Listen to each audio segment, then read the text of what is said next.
Hola amigos, mi nombre es Hernando de Soto. Desde Navidad los temas relacionados a la corrupción han sido de lejos los más buscados por los peruanos en Google. ¿Por qué nos preocupa tanto la corrupción de hoy en el Perú? Hay dos razones.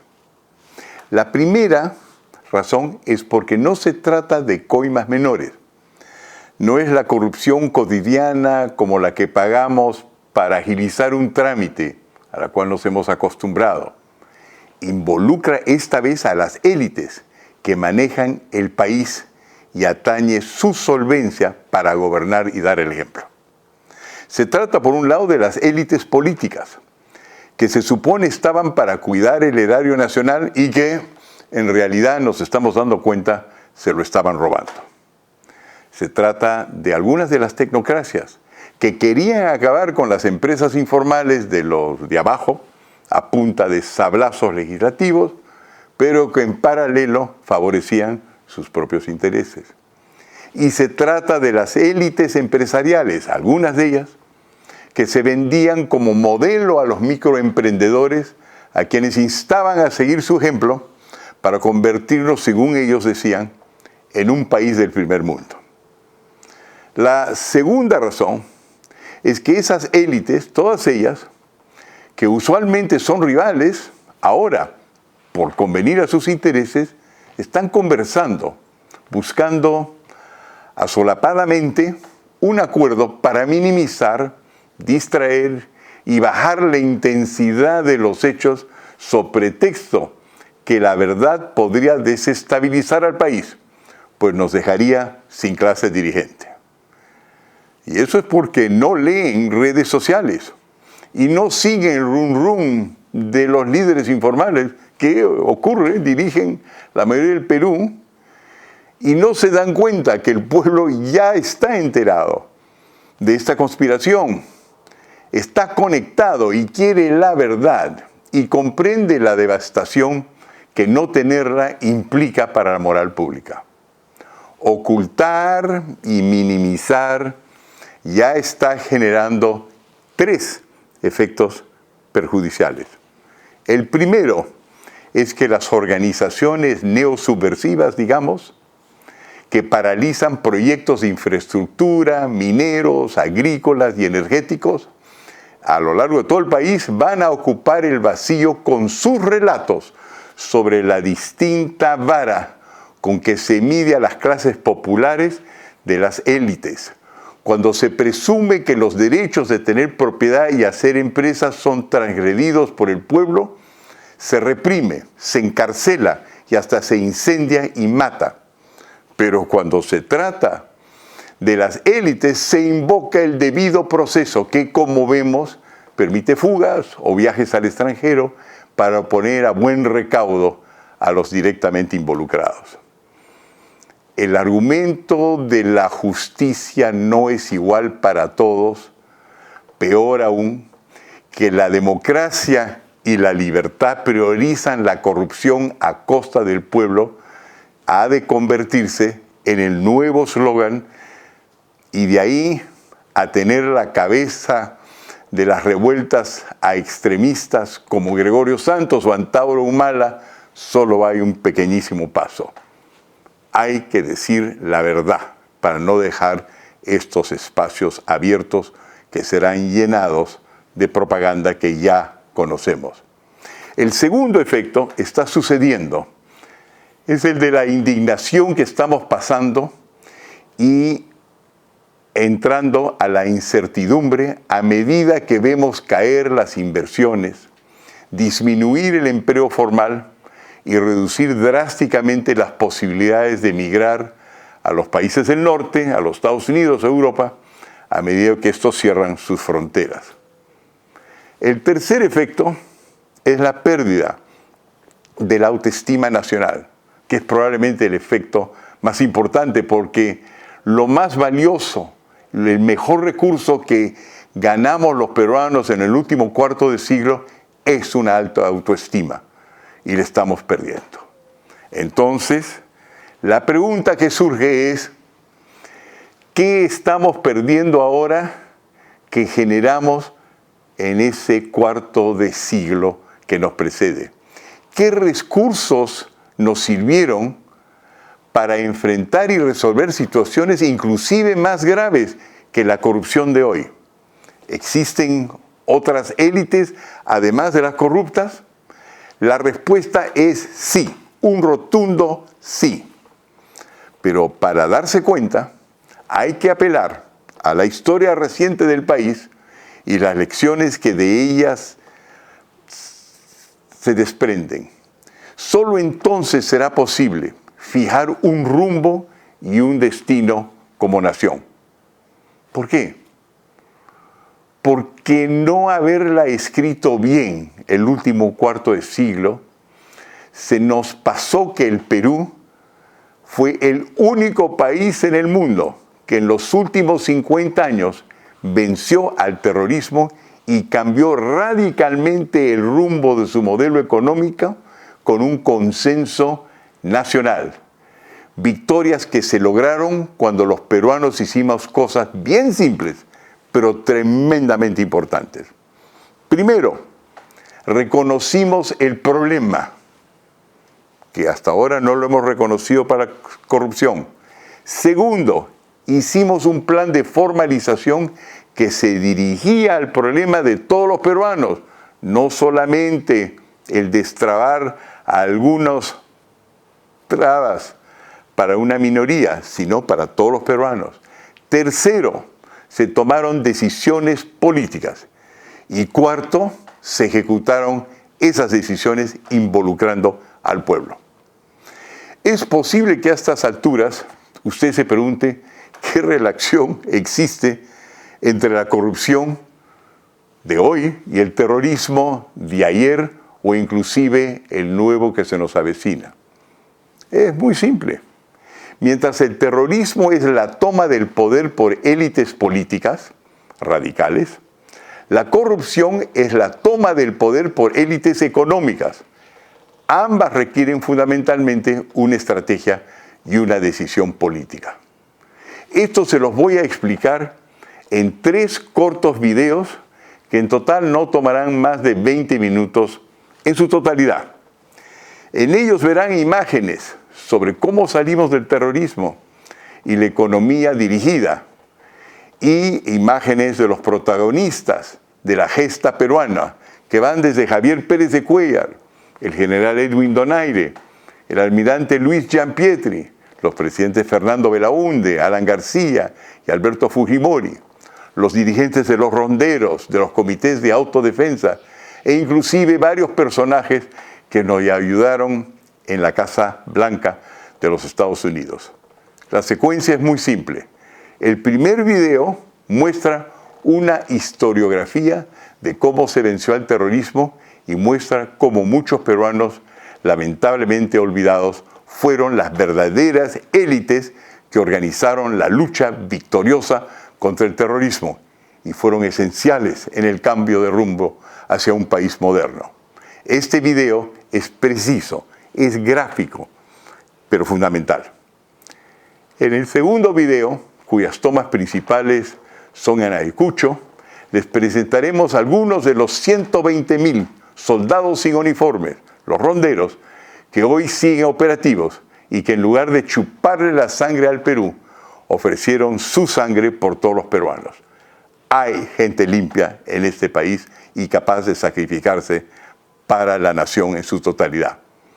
El tercer video contiene los testimonios de militares uniformados, como el general Edwin Donaire, que fue comandante general del ejército y peleó en Ayacucho, el almirante Luis Gianpietri, que fue jefe del Estado Mayor de la Marina de Guerra y comandante de operaciones especiales, y uno no informado que dará como testimonio el de otros líderes de los comités de autodefensa, que es el jefe de Ayacucho y Huancavelica, Renan Riveros.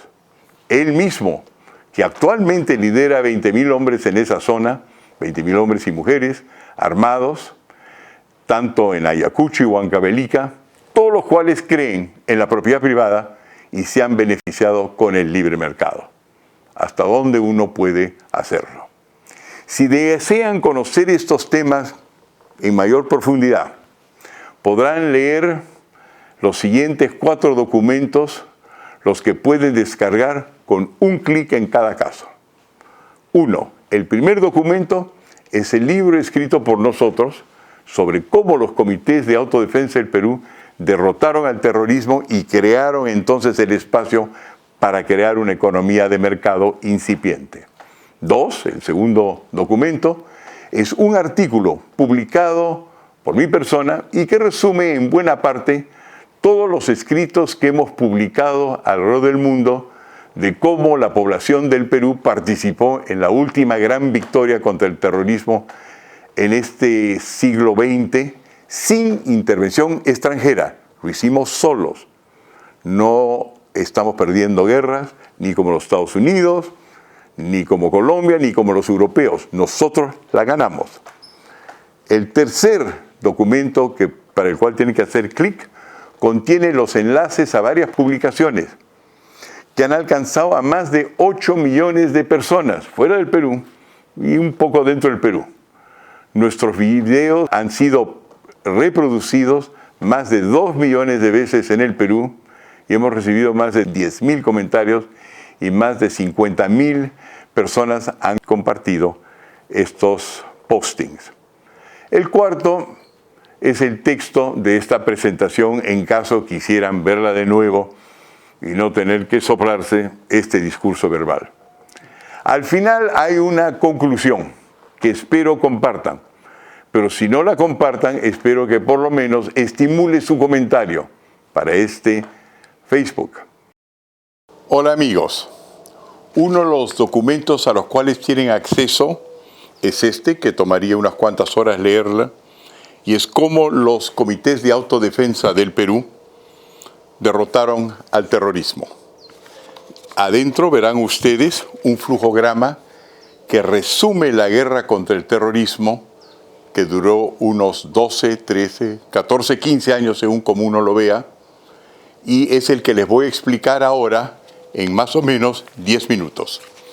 Una historia que la mayor parte de ustedes no conocen. El diagrama en el cual me baso tiene 2 vertientes. En un eje tenemos las muertes que causa la guerra en el Perú. Verticalmente 2.000, 4.000, 6.000, 8.000, 10.000, 12.000, 14.000. Y aquí, en el eje horizontal, los años 1980, 81 y llegamos hasta 1995. La línea amarilla son las muertes fuera de Lima, en el campo, en la zona rural, en la zona donde está la agricultura y donde están los mineros. Y en azul está la línea de las muertes en Lima, que son un poco más del 1% del total, porque la estrategia que se seguía era vencer en el campo y luego cercar Lima y pretender que ésta implosionaba. La manera como comienza el terrorismo es que se presenta, como verán ustedes por esta foto, en sobre todo Ayacucho, y comienzan a tomar las zonas aledañas, y por lo que ven acá no hay muertes. La gente, o muy pocas, la gente los recibe bien porque piden justicia. Pero hay un momento en el cual quieren imponer la propiedad colectiva bajo el control del Partido Comunista del Perú. Los campesinos se resisten y comienzan a ser matados y suben las muertes.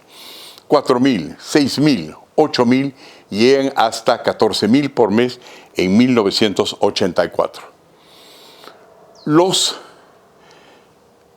agentes del Estado, el presidente Belaúnde pide que entre la Fuerza Armada, pero la Fuerza Armada no puede verdaderamente distinguir entre campesinos y senderistas. Todos son la misma gente, ponchos, sombreros, y comienza a matar indiscriminadamente porque no puede ubicar. Fenómeno tradicional en todas las guerras que tienen que ver con guerras del campo de baja intensidad.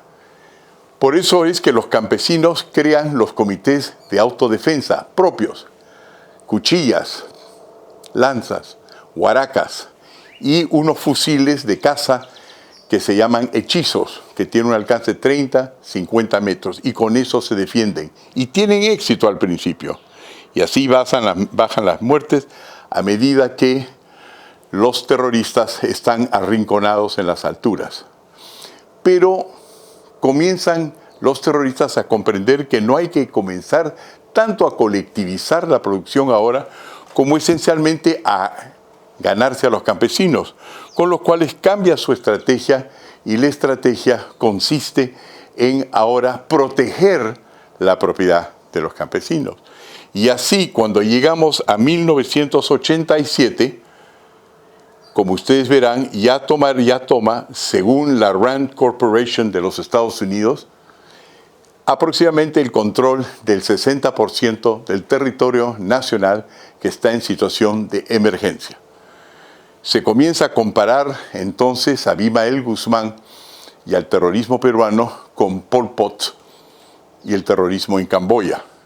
Y se evalúa que para 1992 el Ministerio de Defensa y el Departamento de Estado de los Estados Unidos, con la corporación Rand, que en 92 ya pueden llegar a tomar Lima. En ese momento el presidente García hace un llamado con relación a todos los conflictos que en ese momento agobian al Perú, el narcotráfico, por un lado, y el terrorismo, que se ve que de alguna manera están conjugados, y pide ideas y propuestas. Es ahí donde entramos nosotros del Instituto Libertad y Democracia. Y decimos que queremos, en vísperas de la cumbre de Cartagena, poder aportar nuestro análisis. Entonces, la primera cosa que nosotros decimos es que hay que definir bien el problema. Y para nosotros el problema resulta interesante en dos formas. En primer lugar, que lo que tiene que hacer el gobierno del Perú es distinguir entre criminales, por un lado, e informales. Son dos cosas distintas. El criminal es una persona que viola el derecho. El informal es una persona que trata de vivir pacíficamente y lo tiene que hacer al margen del derecho por su enorme costo. Esto nos permite entonces decir que si queremos jalarnos a los informales, que son la enorme mayoría, comparado a un minúsculo grupo de terroristas, hay que saber para qué están peleando. Y distinguimos que es la propiedad. Y por lo tanto, hay que ver si es que podemos darle lo que es lo suyo para jalarlos de nuestro lado, del lado del Perú, para que nos ayuden a identificar dónde están los terroristas y satisfacer sus angustias y ganar la guerra. Y descubrimos que hay una cosa que se llama derecho informal y que efectivamente todos los campesinos tienen ya registros de lo que es suyo y que han sido aprobados por sus comunidades y que generalmente son aceptados. Eso nos permite entonces decir en el exterior de que no estamos tratando de imponer, como digamos en Chile, una economía de mercado desde arriba con un dictador, sino que el deseo de una economía de mercado no es solamente las sociedades privadas peruanas, sino es básicamente todo el pueblo peruano, incluyendo los más pobres. Y entonces lo comenzamos a clasificar no como el derecho del sector privado a prevalecer o sobrevivir, sino el derecho de los pobres a tener propiedad, vida privada, personalidad jurídica y el derecho a no ser esclavizado por nadie. En otras palabras, nos inscribimos dentro del amplio área del derecho internacional y los derechos humanos. Y que la idea es entonces combatir la corrupción que viene de parte de una minoría que quiere esclavizar a campesinos que ellos mismos han decidido que quieren propiedad. Y los comenzamos a reconocer. Pero para hacer eso necesitamos un plan, porque no es cuestión de que nos reconozca una academia, nos reconozca una confederación de empresarios privados, sino que nos reconozca a todo el mundo. Para eso planteamos nuestros argumentos de una manera tal que se puede llevar a la Casa Blanca. Y ustedes verán ahí la foto cuando ya se hace por tratado un acuerdo con los Estados Unidos.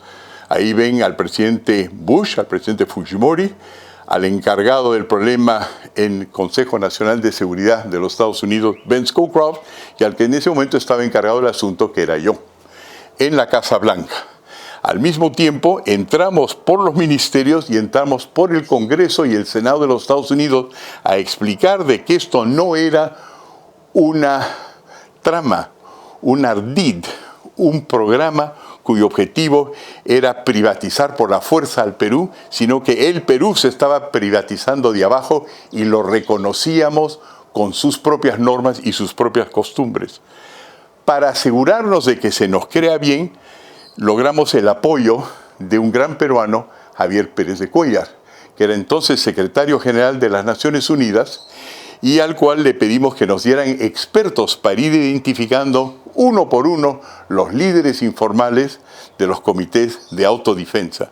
Y efectivamente nos metemos en aviones, vamos al Alto Huallaga, vamos al Braem, y ahí, como se verá en esta foto, con la autoridad de los Estados Unidos y los expertos de Naciones Unidas, pudimos efectivamente comprobar que lo que estábamos haciendo era viable, era popular y de acuerdo a las más grandes normas del derecho internacional y el derecho peruano.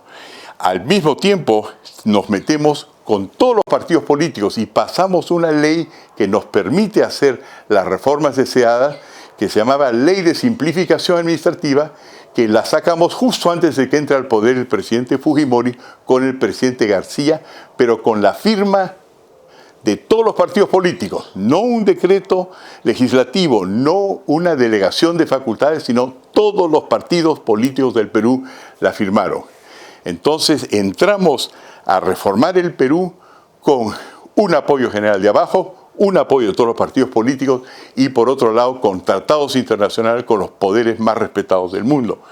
Eso hace que también se puedan ir, como verán ustedes también por esta foto, ir armando a los campesinos bajo la supervisión del ejército, de las Fuerzas Armadas, que ya entonces podían distinguir entre tirios y troyanos, mejor dicho, entre terroristas y campesinos pacíficos. Y lo que comienza a ocurrir es que entonces los terroristas huyen. Y esto lo dice claramente en Abimael Guzmán en las Dos Colinas: nos han desalojado, todo obedece a un plan que ha sido concebido e implementado, disculpen el personalismo, por Hernando de Soto del Instituto Libertad y Democracia, agente del imperialismo. Y efectivamente logramos que todos los miembros, o la mayor parte, los 182 miembros de los que eran entonces los comités de autodefensa, vengan a Palacio de Gobierno y ahí se los empodera para efectivamente titular y sentirse parte del sistema y vencer al terrorismo, cuyos líderes fugan a Lima en distintos momentos, con distintos personajes, donde fueron capturados por 3 brillantes policías. Y así se creó un poderoso ejército peruano de uniformados y no uniformados. 30.000 policías, soldados, uniformados por un lado, y 123.000 miembros de los comités de autodefensa que barren el territorio, haciendo huir al enemigo y bajando las muertes radicalmente y acabando con la guerra. Todo lo cual quiere decir que cuando se lucha contra la corrupción, cuando se trata de armar país, cuando se quiere un gran consenso nacional, es necesario tener un plan, y el Perú ha elaborado el único plan, el único, en 50 años que ha vencido al terrorismo.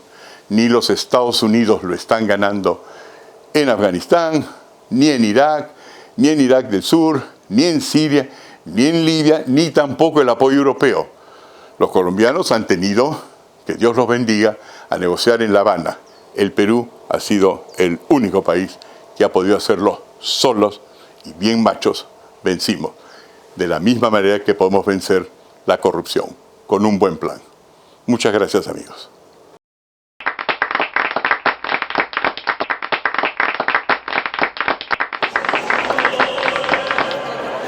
El doctor Hernando de Soto ha estado durante años luchando para que se reconozca el rol histórico de los comités de autodefensa en la victoria contra el terrorismo. Este personaje tan importante, el doctor Hernando de Soto, hoy está presente acompañándonos a todos del Comité de Autodefensa, porque él siempre se ha identificado con nuestro Comité de Autodefensa. Vamos a comprometer a nuestro hermano, el doctor Hernando de Soto, quien tiene que apoyarnos. Ustedes son los que nos han permitido hoy día vivir en libertad. El Perú no sabe muy bien qué es lo que está pasando, pero ustedes ya están luchando. Las distintas organizaciones campesinas del sur del Perú, ahí están ustedes. Y les decimos, no tienen miedo de salir y no tienen miedo de pelear. Y los autores de esa victoria son ustedes. Y la razón por la cual yo estoy presentando esto es porque no van a aplaudirnos, ni a ustedes ni a nosotros del resto del Perú, porque hay evidentemente gente mezquina. La razón es para que vengan y me digan dónde miento. ¡Fuerte palma para ellos! Esta es la comisión, la nueva comisión que impulsa 30 años más. Entonces lo que nosotros vamos a ayudar a hacer, si es que tenemos éxito, es indicar por qué hoy día, ustedes son importantes. Nosotros hemos ganado, salimos ganador, triunfador ante el sendero luminoso. Es por eso ya ahora todo tipo de autoridades aparecen, entrar, no, ahora sí, ya está plato servido ya. Doctor, es una oportunidad muy importante que me da para poder aclarar dónde nace prácticamente el Comité de Defensa Civil Contrasubversiva en Sanamarca, una comunidad de la zona de Acon, del distrito de Sibia, de la provincia de Huanta, en el BRAE. Es cierto, nació allá, pero creció con la sierra y todas las otras regiones, Ayacucho, Apurímac, Huancavelica, Cusco, Junín. Todos nos integramos, nos unimos en una fuerza propia de la comunidad, porque llegó el momento en que venía Sendero, nos mataba. Venía alguien de la Fuerza Armada, también nos mataba, porque nos confundían. Creían que toditos éramos senderistas, pero la población se organizó. Y esto comenzó justamente en Sanamarca con 3 comunidades: Sanamarca, Guayaquil y Torrerume. Para nosotros es aliado importantísimo lo que es autodefensa. Con ellos trabajamos, con ellos hacemos lo que es patrullaje mixtas, muchas veces arriesgando sus vidas para dar tranquilidad a nuestros niños, jóvenes y adultos mayores. Qué interesante, alcalde, la relación entre ustedes, oficiales, por un lado, y por otro lado, con los comités de autodefensa, en una unión con el pueblo, que fue lo que nos dio la victoria contra el Sendero, nos podría dar la victoria contra el narcotráfico, por un lado, y la violencia. Y manam cheja pacificación peja kachkan coraje delincuencia común pasique ñuqayku man anchuyka muchkan hatun wañu chikuywan entonces imaykuwanmi ñuqayku defiende kusaqku ari manam ñuqaykuta yuyawankuchu estado qunqayku totalmente qunqasqam kaniku kay comité autodefensa. Defensa civil presidente ñuqa kani naspay kaytam ñuqa mañakuni kay kanan kay ley ama kay defensa civil pa ley formasqanku ama cortakuchunchu doctor hina existechun seguichun manam ñuqayku munanikuchun más cierto nisqanchik hinapas marchawan pues lesionmi chayasaqmi ñuqa hasta Lima chayaniñam hasta congresopipas limamuniñam pero manam kanchu ne ima apoyo kay parte ayawankupa. Chaymi ñuqa munayman apoyuta kay parte de gobiernomanta wawayku churiyku educanaykupaq chayta ñuqa mañakuyman. Churiykuya kachun educasqa kunan wawayku kachkan mana educación niyuq. Me consta que la pacificación de toda la región contra subversiva ha sido gracias a la valentía, al coraje, al sacrificio de toda la gente de las bases de los pueblos ayacuchanos, huantinos y de las regiones aledañas. Ni el ejército podía entrar, pero el Comité de Autodefensa hemos hecho lo posible para buscar la pacificación, pero ¿a cambio de qué? A cambio de nada que el gobierno no quiere reconocer. Ahorita los atentados que hubo hace 2 días acá por Quinoa también refleja todavía que no estamos en una entera pacificación. Los comités de defensa, los mismos pobladores, quizás hacen la ronda, esfuerzo de que volviéndose como policías rurales en el sector Higuaín, que nos incluye a diferentes programas del gobierno que hay, a los hijos de los comités de autodefensa, que siquiera a lo menos con eso nos podemos beneficiar y esta es la tranquilidad. Hemos luchado pues contra la subversión, donde hemos tenido pues varias bajas, hemos tenido 12 enfrentamientos durante los 5 años, o sea durante los 3 años que hemos trabajado, más que nada 91, 92, 93, ¿no? Entonces de los cuales hemos tenido varios muertos de las patrullas. Hoy en día, doctor, estamos reorganizados, como usted dice, netamente contra la delincuencia común, ¿no? Estamos regulando todo lo que es el abigeato, lo que es el pandillaje, todos esos temas, la violencia familiar. Una de las cosas que más nos entristece a aquellos que hemos sido testigos o peleado contra el terrorismo durante sus épocas más terribles, ha sido que no hay reconocimiento a las mujeres y los hombres uniformados y no uniformados que pelearon contra el terrorismo, virtieron su sangre, la derramaron u ofrecieron hacerlo en lugar de chuparle la sangre al Estado en la corrupción que hoy día nos domina. Y no hay un monumento para ellos, no hay nada que reconozca verdaderamente su enorme contribución. Y digo enorme porque el día de hoy no hay país que haya ganado, considerando los últimos 50 años, una guerra al terrorismo como la hizo el Perú. No existe.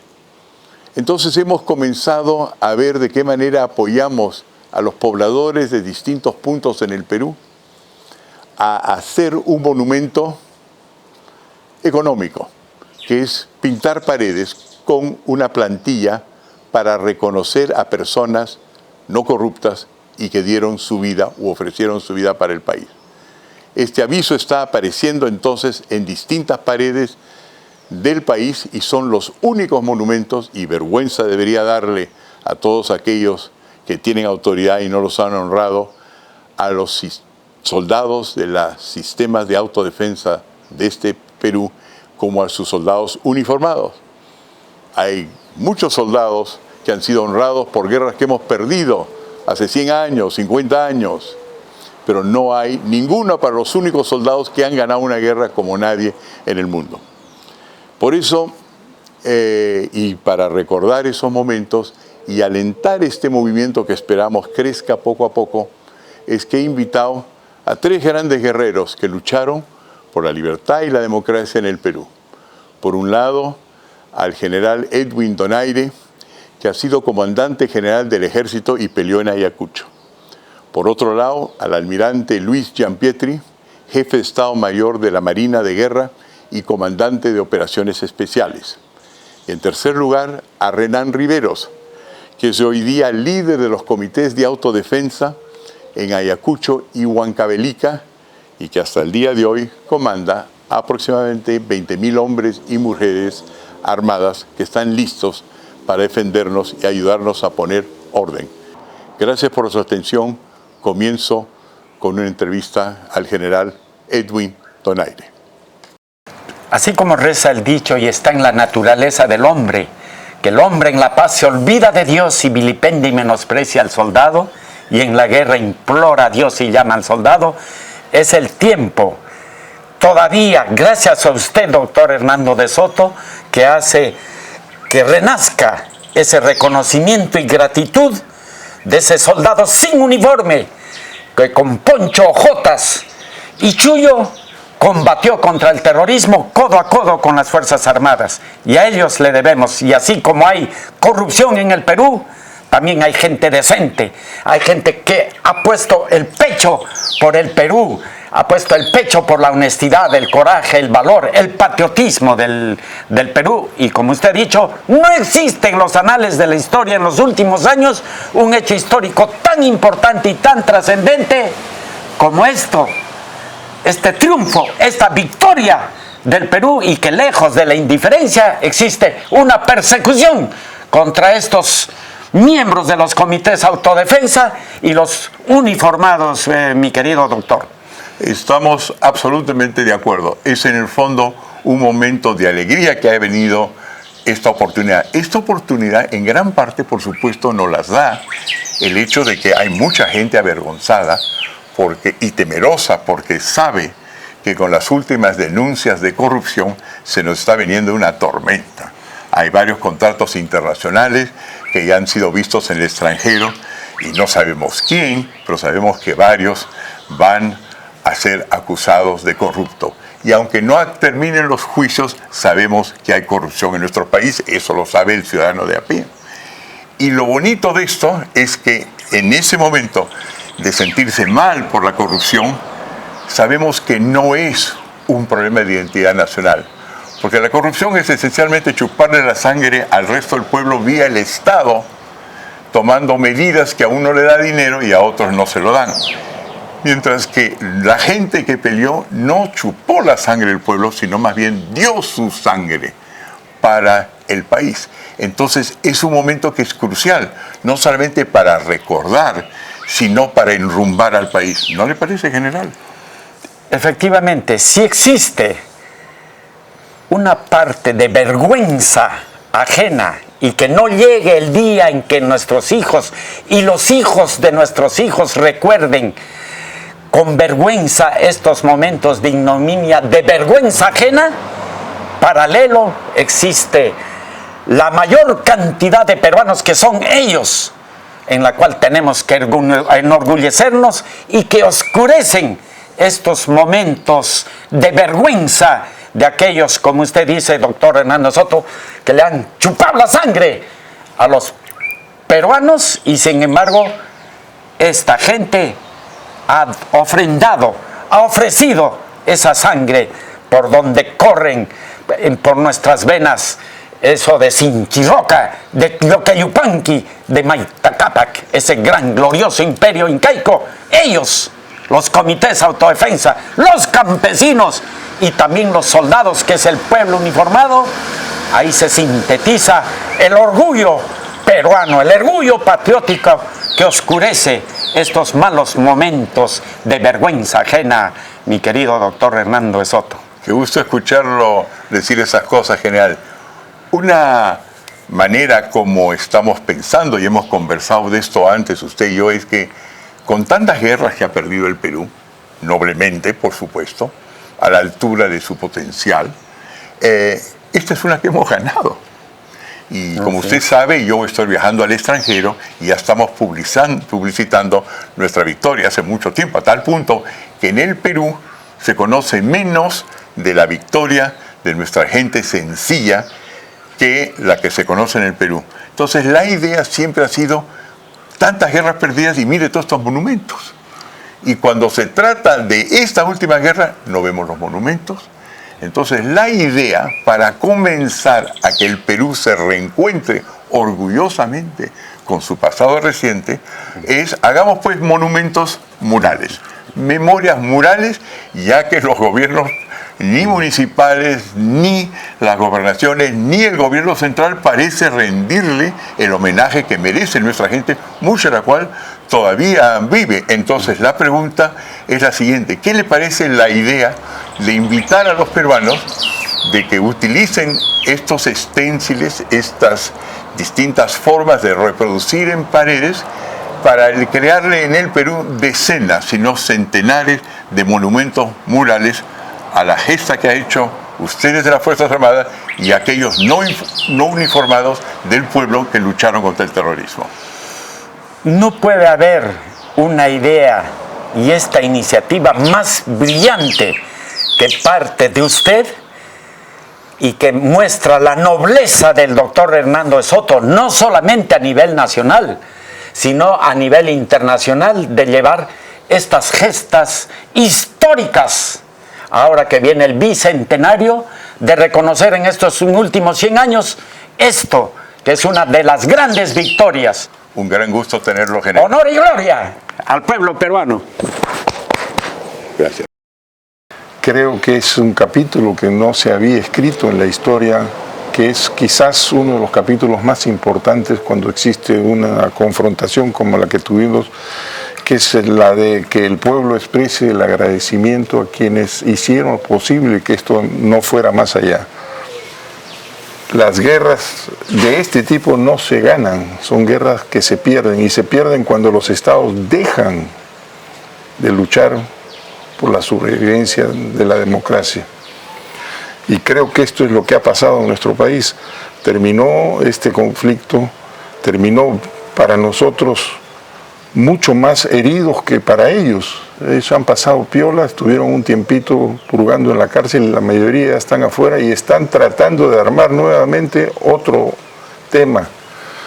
Y eso está muy relacionado con el asunto de la corrupción.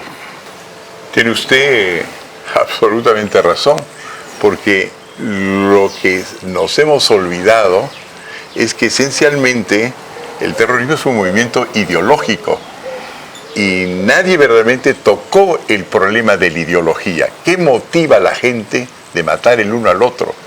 ¿Qué vueltas se le puede dar para que no exista esa matanza? Nos hemos contentado de ver que ha habido víctimas, y eso está muy bien, pero no hemos ido a la raíz del problema. La ventaja que tenemos ahora hasta cierto punto es el hecho de que creo que estamos a tiempo en este país, que está por ser desmoralizado con todas las noticias de corrupción que vienen, de recordar que no tiene ninguna razón por la cual ser desmoralizado, porque venció como no lo ha hecho ningún otro país en medio siglo. Que la gente vincule que si se están parando minas, que si se están parando perforaciones en el país, que si se están apagando proyectos, no es esto divorciado del mismo ímpetu terrorista con el cual comenzamos en los años 80. Creo que es importante lo que está usted haciendo porque pone en evidencia que no estamos todavía concluyendo un capítulo. El capítulo todavía tiene algunas reservas abiertas y que hay que terminar con eso definitivamente. Creo que si no hacemos eso, le vamos a dar los elementos que necesita la subversión para reinstalarse nuevamente y recomenzar, basándose ahora en lo que está sucediendo. La corrupción en nuestro país ha sido siempre endémica y se ha acentuado en los últimos 20 años. No es la generalidad del pueblo. El pueblo peruano es un pueblo honesto, es un pueblo decente, es un pueblo que ama su tierra. La Pachamama es parte de ellos y creo yo que si no levantamos esos valores podemos dejar el camino abierto para que la subversión se vuelva a instalar en nuestro país. Anteriormente, yo a lo que recuerdo, en el año 80 yo tenía mis 15 años y yo recuerdo bastante que la lucha era pues contra el Sendero Luminoso, que venía atacando a los hermanos del campo. Y asimismo también ha habido una confusión con nuestra Fuerza Armada, entonces que nosotros nos encontrábamos en el medio, no podíamos a dónde ir, a dónde salir y tampoco no podíamos abandonar nuestras tierras. Es por eso que efectivamente nos hemos organizado, nos hemos aliado con nuestras Fuerzas Armadas, mayormente con nuestro ejército peruano, y así hemos emprendido la lucha para poder derrotar al Sendero Luminoso. Pero la impresión era que durante toda la guerra contra el terrorismo, ustedes perdieron aproximadamente, en términos de personas efectivos de los comités de autodefensa, unas 30.000 a 40.000 personas. Sí, doctor, efectivamente hay los hermanos del Comité de Autodefensa, no solamente los dirigentes, también los integrantes. Cuando hemos salido de patrulla, siempre nosotros retornábamos con unas cuantas bajas de la patrulla. Es muy cierto, un aproximado que 30, 40 mil hombres que se ha perdido durante esta lucha para poder dar la tranquilidad a nuestro Perú, doctor Hernando. ¿Fueron hombres o fueron también mujeres? ¿Hubo niños? Los 30.000 a 40.000 hombres ya llegan tanto varones, mujeres y niños, doctor. ¿Niños hubo? Sí, doctor, también. Que también pelearon y también cayeron. Efectivamente, así fue, doctor. En Lima, utilizando cifras de la Comisión de la Verdad, han muerto un poquito menos de 1.000 personas, mientras que ustedes, solamente en la parte que ustedes manejan, y que usted nos acaba de escribir, hay por lo menos unas 40.000 bajas, mientras que todo Lima durante esos 15 años pierde solamente, es enorme, pero pierde relativamente pocas personas, un poquito menos que 1.000. Usted sabe, en base a esa información, que en Lima se ha creado una cosa que se llama el Museo de la Memoria. ¿Usted ha escuchado hablar del Museo de la Memoria? En verdad, nosotros desconocemos del Museo de la Memoria, doctor, y algo que me sorprende que me está mencionando usted, doctor. El Museo de la Memoria es ya una construcción en Lima que hace memoria de la guerra y como a usted le extraña que no los conoce, me extraña que ellos tampoco lo conozcan. Usted tuvo, creo que su primer presidente fue un artista peruano muy connotado, Fernando de Cislo. ¿Usted algo le dice el nombre, Fernando de Cislo? En verdad, como mencioné, doctor, desconozco, ¿no? El nombre del señor, no sé, nunca no se ha identificado, nunca no lo hemos visto en nuestro departamento de Ayacucho, no se ha presenciado. Entonces, algo que nos sorprende bastante a esta organización que tenemos, doctor.